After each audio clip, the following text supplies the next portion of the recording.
Coming up, as some kids start to head back to school, we'll answer some of your smart questions. How safe do you think it is for children who suffer with asthma, just like me, to go back to school during COVID-19? Plus, you can't touch this. You can't touch this. This high school principal's video has gone viral as he tries to have some fun while sending a very important message to his students. We'll hear from him. And then, they're a dynamic duo. Hi, we're getting ready for delivery to some nursing homes today. Siblings spreading love and joy to seniors and kids across America. Their inspiring story just ahead. This is NBC Nightly News, Kids Edition. Welcome back to Nightly News Kids Edition. I hope you guys are keeping cool and hanging in there. Look, we know this summer may not be the summer you probably imagined, but remember, we're in this together. Here's what you need to know right now. Some states like Florida continue to see a rise in coronavirus cases. This comes as some kids have already gone back to school both in person and remotely in parts of the country. And Chicago Public Schools just announced they will open fully online this fall. All right, let's get to your questions now. Joining us now is Dr. John Torres. Dr. John, our first question is about a favorite summer activity. Here it is. Hi, my name is Theo, and I am from New Jersey. My question is, can you swim close to other people in a pool? Thank you. Bye. It's a super hot season. What about it, Dr. John?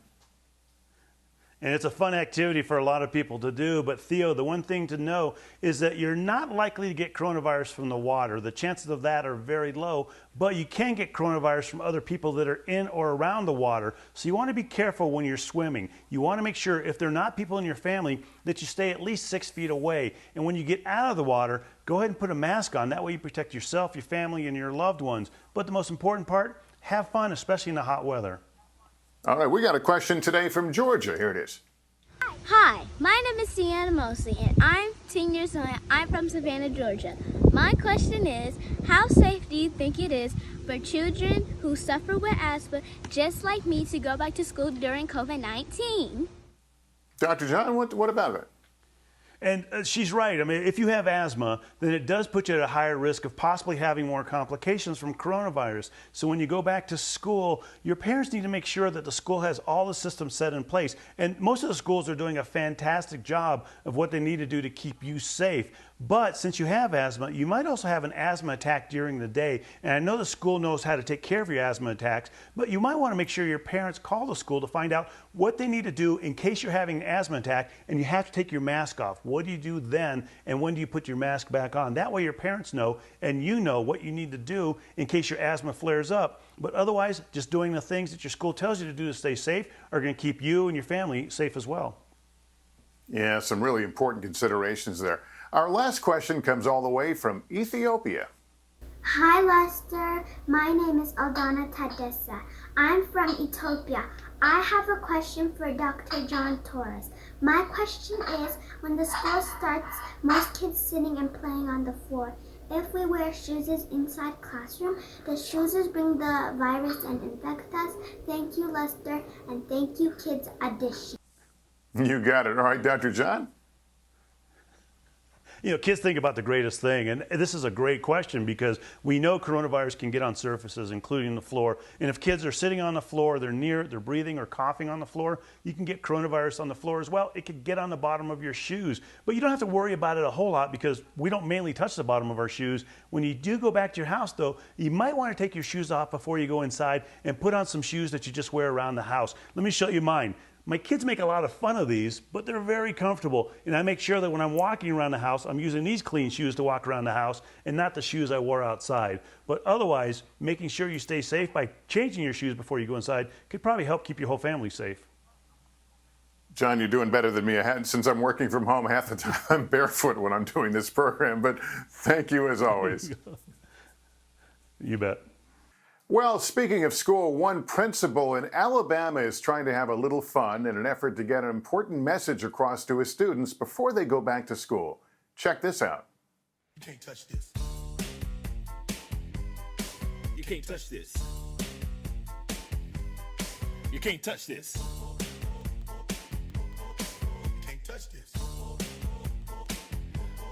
my coronavirus hits me so hard. All the teachers say, oh my lord, COVID is stressing me. All the updates from the CDC, Lysol can't be found. I've looked all around this town. I've had no luck, and these are the things you can't touch.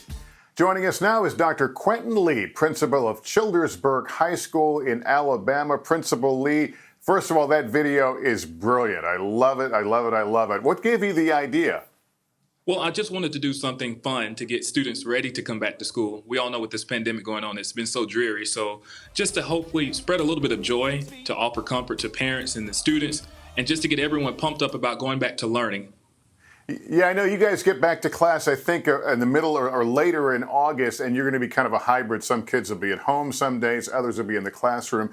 Do you think, aside from, giving a smile on their face with this video, do you think that it's going to be effective and really help kids focus on what they shouldn't do during this pandemic?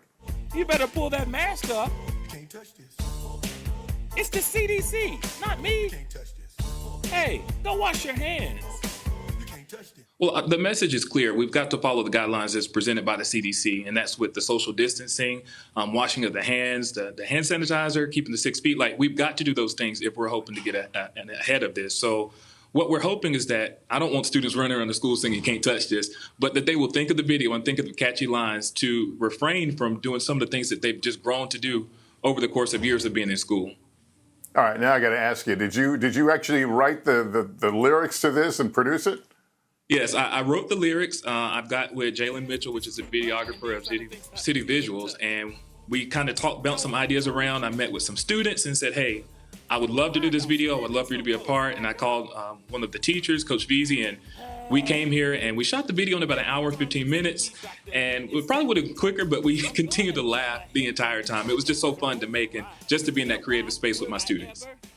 Yeah, and of course it went viral, so it's not just your students who are seeing that. Do you think it really puts them in the right headspace now as they get ready for school? They've all had fun with this, but as we noted, it's a pretty important message. Well, we've seen an increase in the amount of student pride. We did a call just last week with the students, giving them information about coming back to school, and I had close to 100 students on that call to receive information about the school. To have 100 students, almost 100 students on the call in the summer about school is amazing. So I think that we're really driving in the social emotional part of learning so that we can provide for our students every single way that we can. And with this video, we're just hoping to give them something to be proud of to come back and to continue to put Childersburg High School on the map as a great high school for students. All right, where'd you learn those moves? Well, I was one of those that grew up loving MC Hammer. I watched the cartoons, and I was also a member of Alabama A&M University's Marching Maroon and White Band. So I've danced all in college, and I was a band director. So just dance is just part of life. I love it. Dr. Lee, thanks so very much for that and for the important message. We hope you guys have a really successful school year. Thank you so much for having me. You got it. Finally, we want to introduce you guys to a pair of siblings from Pennsylvania who wanted to do something nice for those of us who may be feeling a little lonely lately or in need of some cheering up. Hi, we're getting ready for delivery to some nursing homes today. They're the dynamic duo, siblings with a mission to spread joy and hope to those in need. I began thinking of all the seniors and how, since they're not allowed to see any family or friends, all the loneliness they must be experiencing. And so we wanted to do something to help, something to cheer them up, lift their spirits, but also to keep them occupied. I want to make them feel like the community is thinking about them, and there are people out there who are there encouraging them. Hitta and Divette Gupta did just that through their nonprofit, Brighten a Day. Hi, I'm getting ready to deliver to the first nursing home. Since the pandemic started, the Philadelphia teens have been busy sending notes, videos, and activity bags to nursing home residents across the country and kids in hospitals, too. They feel very happy and excited. The kindness is contagious. Hundreds of volunteers have joined the mission. Hi, my name is Jacob, and this is my cousin. Hi, I'm Sophie. I hope you all like the cards we made and videos of my piano playing. Take care and stay safe. Spreading hope and happiness to more than 100,000 people so far. Everyone should have a reason to smile, and that's basically what we're trying to achieve over here, is just to lift their spirits, make them feel like they're not alone and that the community cares about them right now, especially during this difficult time. That's terrific. Keep up the good work. Well, that's going to do it for us. Parents, just a reminder, if your child has a question, especially about school, or they want to share their thoughts or concerns, send us a video. You can email it to us at